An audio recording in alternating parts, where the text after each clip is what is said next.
Hello student. आज का जो हमारा टॉपिक है वो हर्बर्ट स्पेंसर है। आज हम लोग हर्बर्ट स्पेंसर के बारे में पढ़ेंगे। तो आज हम उनके पहले जो लाइफ स्केच है उनका, आज हम उसके बारे में जान लेते हैं।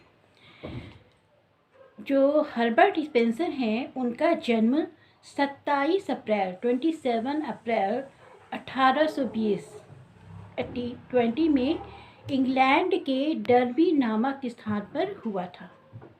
इनके पिता शिक्षक थे, लेकिन हर्बर्ट स्पेंसर की औपचारिक स्कूली शिक्षा नहीं हुई थी। इनके चाचा द्वारा इन्हें घर पर ही शिक्षा प्रदान की गई थी। इनका परिवार नास्तिक विचारधारा का था और इसका प्रभाव हर्बर्ट स्पेंसर पर पड़ा था। स्पेंसर के ऊपर कई लोगों का प्रभाव पड़ा था, जिसमें एडम स्मिथ प्रमुख थे। एडम स्मिथ की पुस्तक द वेल्थ ऑफ नेशन तथा आहस्तक्षेप की नीति, जो कि आहस्तक्षेप की नीति ने स्पेंसर को प्रभावित किया था। ये दोनों बुक किसकी हैं? एडम स्मिथ की। स्पेंसर स्वयं आहस्तक्षेप नीति के समर्थक माने जाते हैं। स्पेंसर 5 वर्ष इकोनॉमिक्स पत्रिका से जुड़े रहे और वहाँ पर उनकी मुलाकात George Eliot, George Chapman, GS. Lewis, Thomas Huxley व जॉन टिंडॉल से हुई। स्पेंसर व इलियट थे, उनमें घनिष्ठ संबंध थे। स्पेंसर इलियट से विवाह करना चाहते थे, लेकिन इलियट ऐसा नहीं चाहती थी। इनके बीच वैवाहिक संबंध कभी भी स्थापित नहीं हो पाया। स्पेंसर इसे क्षुब्ध होकर विवाह न करने की कसम खा ली और आजीवन कुंवारे ही रहे। स्पेंसर पर सर्वाधिक प्रभाव चार्ल्स डार्विन के उद्विकास सिद्धांत तथा प्राकृतिक प्रवरण व सर्वोत्तम की उत्तरजीविता का पड़ा। इसलिए हक्सले स्पेंसर के मित्र थे। उन्होंने स्पेंसर को डार्विन का बुलडॉग की जो संज्ञा है प्रदान की है। उद्विकास के जनक डार्विन ने सामाजिक उद्विकास के जनक हर्बर्ट स्पेंसर को माना जाता है। इस बात का आप हमेशा ध्यान रखेंगे कि अगर एग्ज़ाम में ये पूछा जाता है आपसे कि उद्विकास के जनक कौन है, तो चार्ल्स डार्विन, और सामाजिक उद्विकास के जनक कौन है, तो आएगा हर्बर्ट स्पेंसर। आप इसको बहुत ध्यान से रखिएगा। इनकी रचनाएं, इनकी जो बुक हैं वो कौन कौन सी हैं?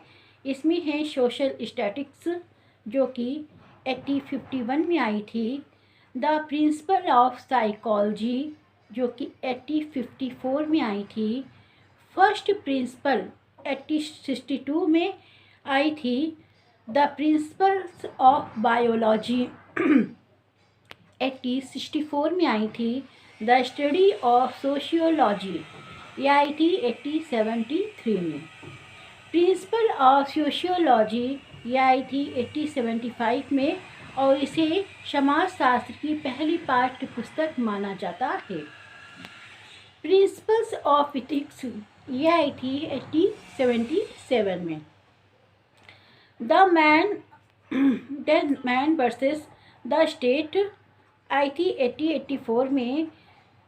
अगली है द पॉलिटिकल इंस्टीट्यूशंस, ये उसके बाद है द एवोल्यूशन ऑफ सोसाइटी।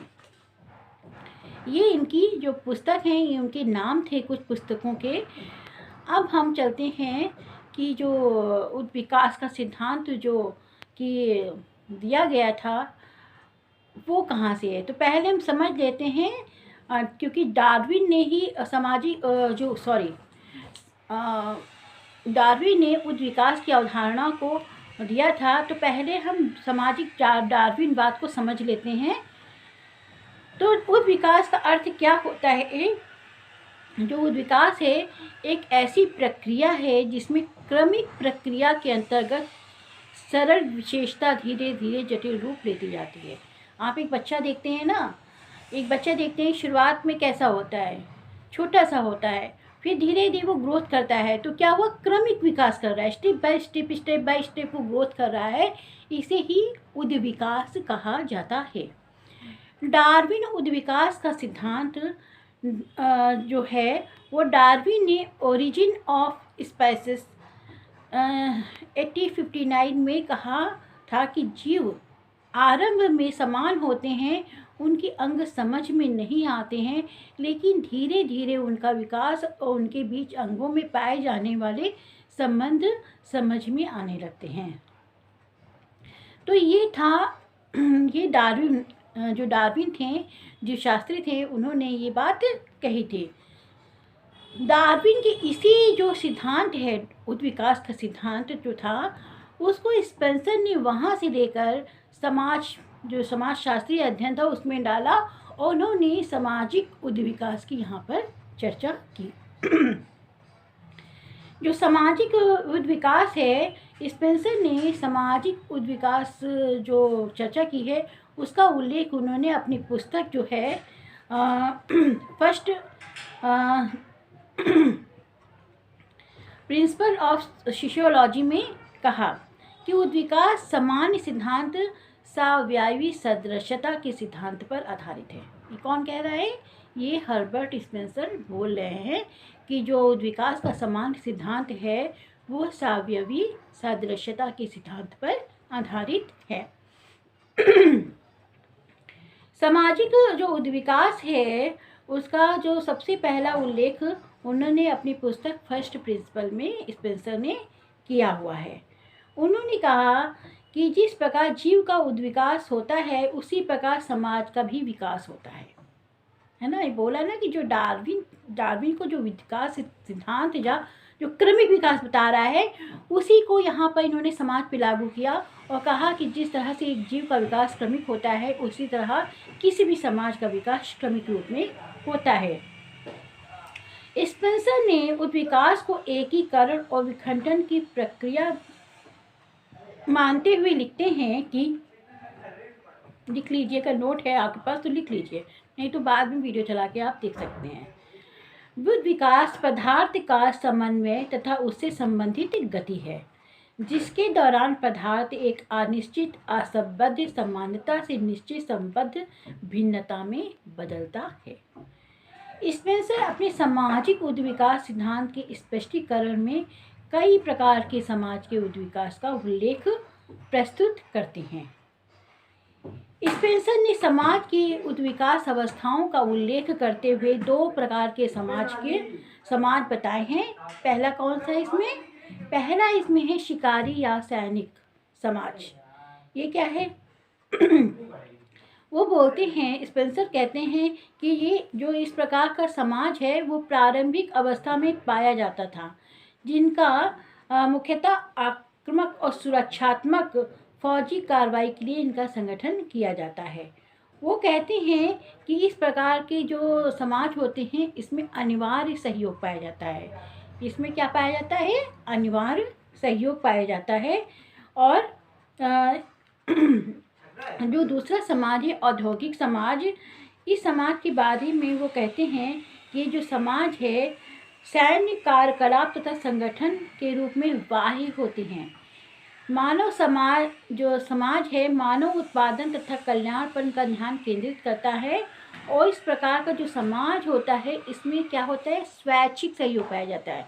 वहाँ क्या पाया जा रहा था? अनिवार्य सहयोग। और यहाँ क्या पाया जा रहा है? स्वैच्छिक, यानी कि व्यक्ति अपनी इच्छा से किसी का सहयोग करना चाहता है तो करे, अन्यथा ना करे। ये उसके विवेक पर या उसके स्वभाव पर निर्भर करता है। यहाँ जो सरकार के राजनीतिक नियंत्रण होता है वहाँ सरकार के राजनीतिक नियंत्रण से आर्थिक क्षेत्र को पृथक रखा जाता है, यानी कि यहाँ पर अहस्तक्षेप की नीति लागू होती है। मुक्त समितियाँ एवं संस्थाओं का यहाँ पर पूरा विकास होता है और समाज के कार्यों को बराबर रूप से बांटा जाता है, यानी कि श्रम विभाजन जो यहाँ पर है वो यहाँ पर लागू होता है। उसके बाद स्पेंसर क्या कहते हैं? स्पेंसर कहते हैं कि समाज की विविध विकास के स्वरूप का अगर हम उसकी प्रक्रिया में और संगठन की श्रेणी के आधार पर अगर हम बात करें तो समाज को हम विभिन्न स्तरों में बांट सकते हैं, है ना। किसके आधार पर? सामाजिक विकास की प्रक्रिया के आधार पर विभिन्न स्तरों में हम इसको बांटते हैं। तो विभिन्न प्रक्रियाओं के आधार पर कैसे बांटेंगे? तो इसमें पहला है, क्या है? सरल समाज, है ना। इस समाज में क्या होते हैं लोग?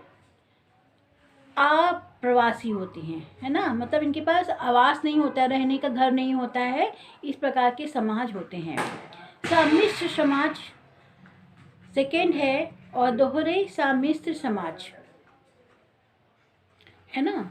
दोहरे सम्मिश्र समाज, जो सरल समाज है, दोहरे सम्मिश्र समाज, है ना।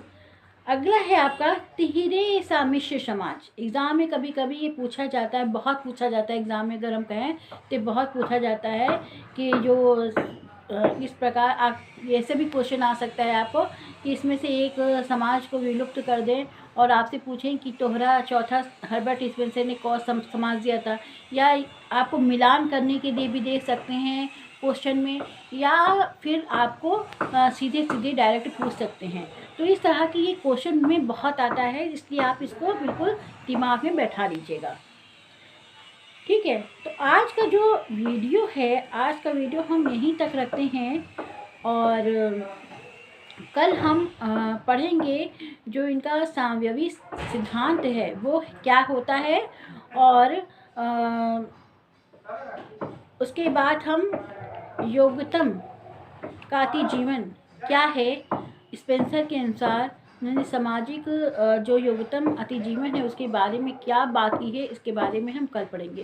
क्योंकि आज हम पढ़ाएंगे तो बहुत वीडियो लंबा हो जाएगा आपका, तो आज हम लोग बस यहीं तक रखते हैं।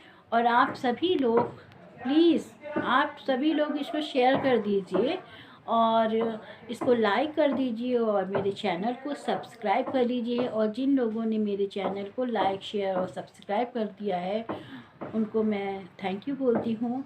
तो आप लोगों का बहुत बहुत धन्यवाद जो आपने मेरे चैनल को सब्सक्राइब किया है, शेयर किया है। अगर कोई इससे संबंधित आपको जो हर्बर्ट स्पेंसर हैं इनसे संबंधित कोई कॉन्सेप्ट आपको समझना है या कुछ समझ में नहीं आ रहा है आपको, तो आप मेरे जो कमेंट्स बॉक्स है उसमें आप लिखकर भेज सकते हैं, या कोई क्वेश्चन है आपका तो आप मुझे भेज सकते हैं। मैं कोशिश करूँगी कि आपके उस क्वेश्चन का जवाब दे दूँ। एमए की क्लासें चालू होने वाली हैं, जो भी पीजीटी की क्लासें, सॉरी पीजी की नहीं, पीजीटी की क्लासेस चालू हो रही हैं। तो जो लोग पीजीटी की क्लासेस ज्वाइन करना चाहते हैं तो वो लोग कमेंट्स बॉक्स में लिख के भेज दें, तो मैं उनको एक ग्रुप बना के उन पर वीडियो डाल दूँगी, तो आप लोग आसानी से पढ़ लेंगे। तो आज का जो वीडियो है बस हम लोग आज यहीं तक रखते हैं, और इसको सब्सक्राइब करने के लिए धन्यवाद आप लोगों का। तो फिर चलिए, थैंक यू सभी लोगों को, थैंक यू जिसको वॉच करेंगे। Okay, bye.